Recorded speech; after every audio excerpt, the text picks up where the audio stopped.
To give our presentation structure, we divided into 6 main factors, which in the first one is introduction, for the second one is research objective, for the third one is 1 population mean test, for the fourth one is 2 population mean test, for the fifth one is finding and interpretation, for the last one which is called conclusion. To give you all some background, the unemployment rate is an important macroeconomic indicator that reflects the overall economic health of a nation.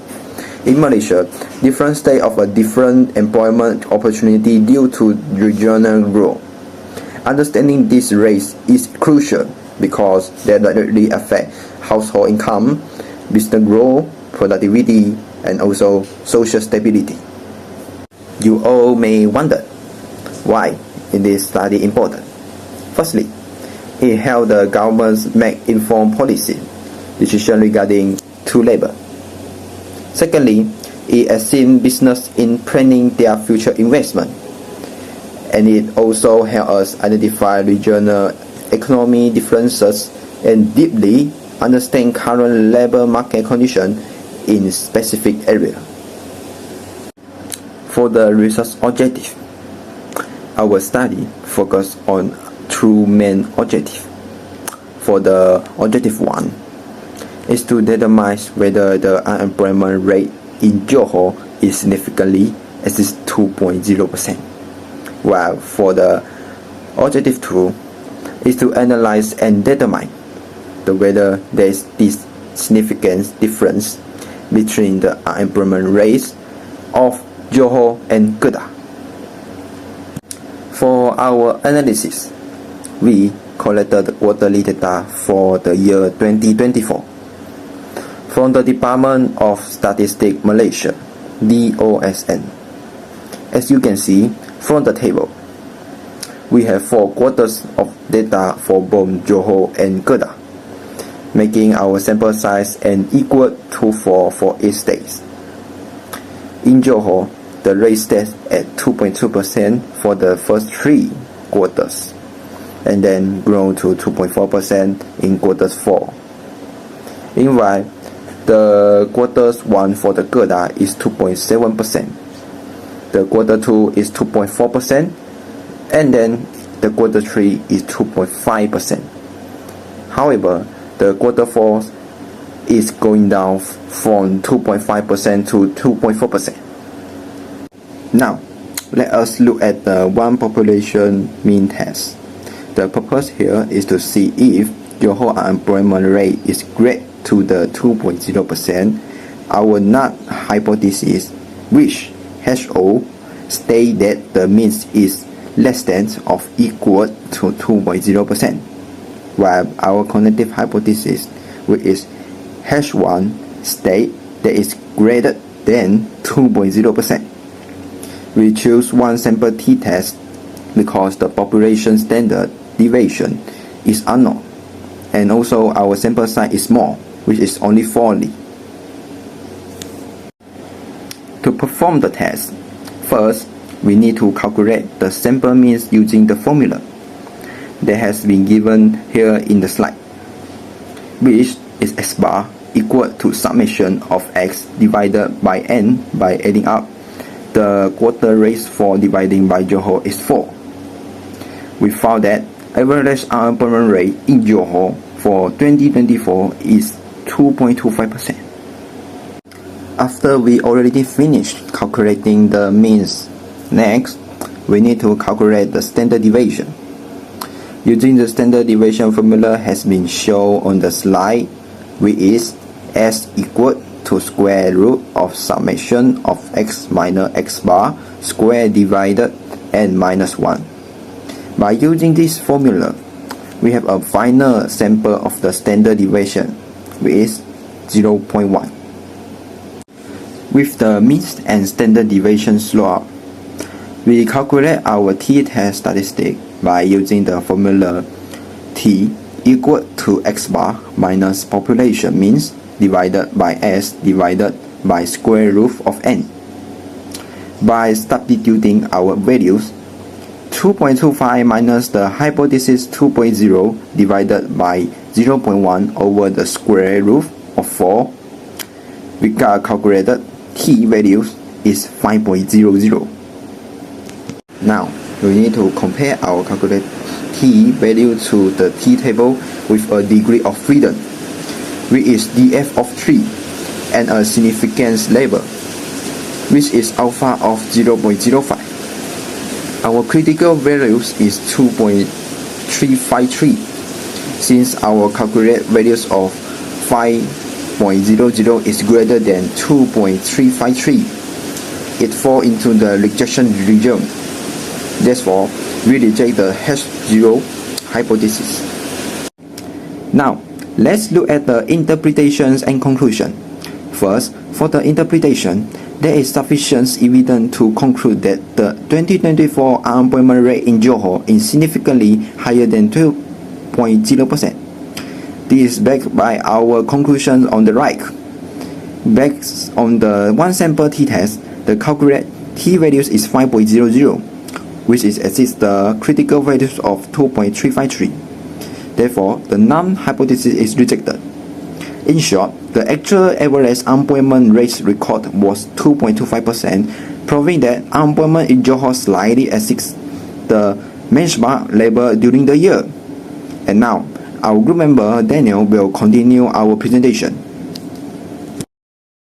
With the first objective is already finished, now let's move to our second objective, which is comparing Johor versus Kedah.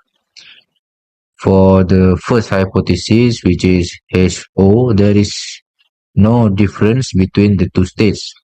Meanwhile, for the hypothesis 1, H1, there is a significant difference. We use a pooled two-sample t-test assuming equal variances. Here is a summary of our variables. Now we have two populations, which is Johor X1 and Kedah X2.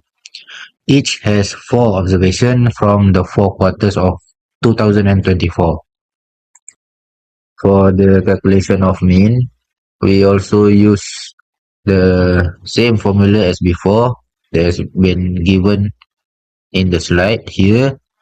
As calculated previously, Johor's mean is 2.25%. For Kedah, the mean is 2.50%. On the surface, Kedah appears to have a higher rate. After we finish calculating the mean, we move on to calculating the sample variance. Using the formula that has been given here, which is x squared equal to summation of x minus x bar square divided by n minus 1.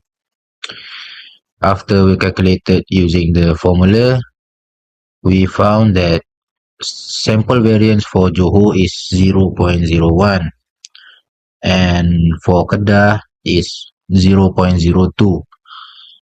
Using the pooled variance formula, we arrive at a result of 0.0150. After we finish all of our calculation, we need to plug this into the two sample t-test formula. We calculated at a t-value of negative 2.887 with a degree of freedom, which is df of 6 and a significance level of 0.05. For a two-tailed test, our critical values are 2.447. Our calculated value of negative 2.887 is less than negative 2.447, which means it falls into the rejection region. So then we reject the hypothesis HO or H0, while the decision is to reject hypothesis H0. We interpret that there is sufficient evidence to conclude that there is statistically significant difference between average quarterly unemployment rates of Johor and Kedah for the year 2024. Johor's average unemployment rate is 2.25%. Meanwhile, Kedah average unemployment rate is 2.50%. During that year, this shows that Johor's unemployment rate significantly lower than Kedah's average unemployment rate. For the conclusion, this indicates a statistically significant difference between Johor and Kedah. Johor recorded a lower average rate, which is 2.25%, compared to Kedah, which is 2.50%, indicating better employment condition in Johor. We move on to business implication.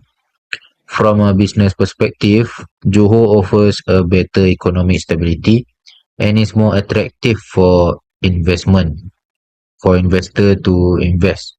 Kedah, on the other hand, has a more available workforce, which might be suitable for labor-intensive industries. For the conclusion, we found out that Johor's unemployment rate exceeded 2.0%. And then there is a significant difference exists between Johor and Kedah. Johor also demonstrated stronger economic performance, and then statistical analysis supports better decision making. For the recommendation, we recommend that we need to strengthen employment programs and technical training, especially in states with higher unemployment rate such as Kedah. Second, we need to improve workforce skills to meet current industry demands. The third one is continue attracting locals and foreign investors in Johor. We also need to expand sectors such as manufacturing, technology and services to create more job opportunities.